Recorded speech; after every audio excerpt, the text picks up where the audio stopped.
Let's return to that breaking news. Donald Trump saying that he's had a phone conversation with Vladimir Putin, and there is going to be another meeting between the US president and the Russian president in Budapest. Of course, the two met in Alaska, didn't they, in August? Let's turn to LBC News US correspondent Simon Marks in Washington, D.C. There's going to be another meeting between the two, Simon. Well, there is, John, I think, although it looks like there's some hurdles that have to be leapt over first. I think what is very clear from the activity at the White House over the last few hours is that President Trump was very, very keen for him to be effectively narrating the outcome of these talks with Vladimir Putin and trying to get out in front of the Kremlin's own talking points, because at one point a little bit earlier, even as the call was underway, the President of the United States took to Truth Social to say, I'm currently talking to Vladimir Putin. This is a very long call. We're right in the middle of it. I will update everyone as soon as it's over. Well, now we have the update.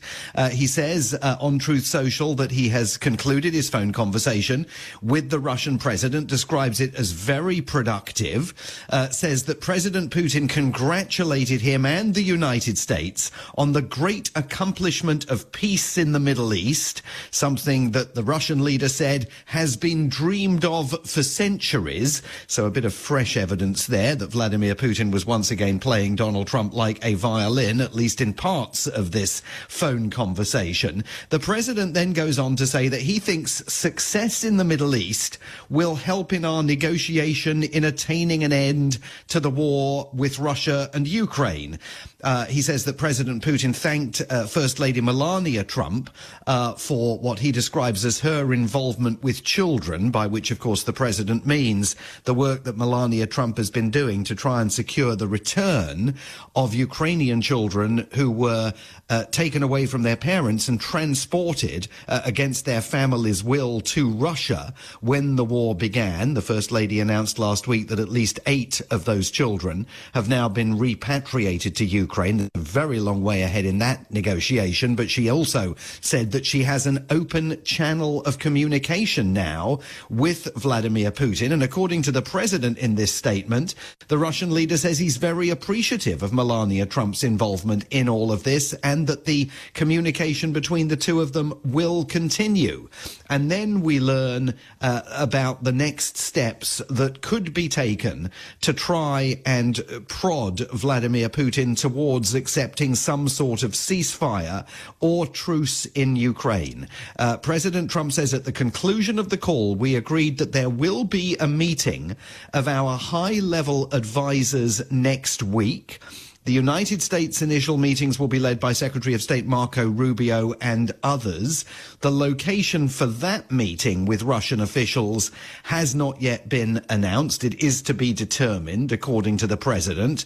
Once those meetings are over, the president says that President Putin and President Trump will then meet in Budapest, the Hungarian capital, to see if we can bring this inglorious war between Russia and Ukraine to an end. And President Trump reminds us all that he will be meeting President Volodymyr Zelensky of Ukraine in the Oval Office tomorrow, where they will obviously now be discussing this conversation that has taken place between Donald Trump and Vladimir Putin. So it's not certain, I think, yet that meeting in Budapest is going to take place because, first of all, these high-level advisors from both governments have to sit down and an agenda has to be agreed. And as we know, the devil is in the detail of all of this because the Russians have continually tried to kick this process into the long grass, continued to insist that any conversation about peace in Ukraine needs to focus on what they refer to as the root causes of the conflict, by which they basically mean Ukraine's independence and its sovereignty. And we know that they want to take massive bites out of Ukraine's territory, not just in terms of keeping the Crimean Peninsula, something that President Trump has previously endorsed, but also in taking a substantial chunk of eastern Ukraine that would allow Russian forces essentially to leapfrog where the Ukrainian offensive forces are currently located. So, let's see what that meeting of high-level advisers brings. Maybe it will pave the way for another face-to-face meeting between Donald Trump and Vladimir Putin in Budapest. But remember, their face-to-face meeting in Alaska got everybody precisely nowhere. The president on Monday in Jerusalem, speaking to the Knesset, publicly invited his special envoy Steve Witkoff now to prioritize dealing with Russia. Mr. Witkoff has met several times with Vladimir Putin in the Kremlin, some of those meetings going on for 5 hours in the past. It's interesting that Marco Rubio is being tasked with leading these high-level meetings with Russian officials. You've got to wonder what role Steve Witkoff is going to be playing in all of this. But the president certainly expressing the view, John, that off the back of the success that he enjoyed on Monday in Israel, the return of those hostages, the living hostages still detained by Hamas in Gaza, their return back to their families in Israel, he believes has created a groundswell now that is suggestive of Vladimir Putin's possibly renewed interest in talking about peace in Ukraine. I do think we have to take all of that with a grain of salt, because we have seen Vladimir Putin play this out time and time again. Let's see where the conversation goes on Friday with Zelensky in the Oval Office. And remember that this week, the president has also talked about creating a victory fund for Ukraine so it can buy fresh weapons to use against Russia. And his plan for that victory fund is to enforce tariffs on China to penalize the Chinese for buying Russian oil. So there are an awfully large number of moving parts here, and I think uncertainty about where all this is going. But certainly in that statement that President Trump has issued over his social media platform within the last, half an hour or so, an indication that he thinks the way is at least open once again to keep on talking. And those high-level meetings, it's between the US and Russia. Ukraine not involved in those. Well, he doesn't go into detail about it in this statement, but it certainly looks like it's a bilateral between the United States and Russia. He says that he and Vladimir Putin spent a great deal of time talking about trade between Russia and the United States when the war with Ukraine is over. And then he says at the conclusion of the call, we agreed that there will be a meeting of our high-level advisors next week, but we don't know where that's going to take place.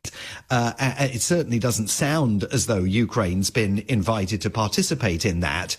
The president, as you know, keeps holding out the prospect of deepening economic cooperation between Russia and the United States once the war is over. But, I mean, there's no way you can deepen that economic cooperation right now, because the United States has sanctioned the Russian economy to the hilt. And also, by the way, because American business tycoons were so badly treated by Vladimir Putin and so roundly rejected by the Russians many years ago that it's hard to see many of them rushing for the entry in the event that there is some kind of détente over economic cooperation. But as ever with Donald Trump, he believes that trade is a major lever for foreign policy success, and he thinks that he can somehow beguile Vladimir Putin with the promise of economic cooperation between these two countries if and when we get to a point where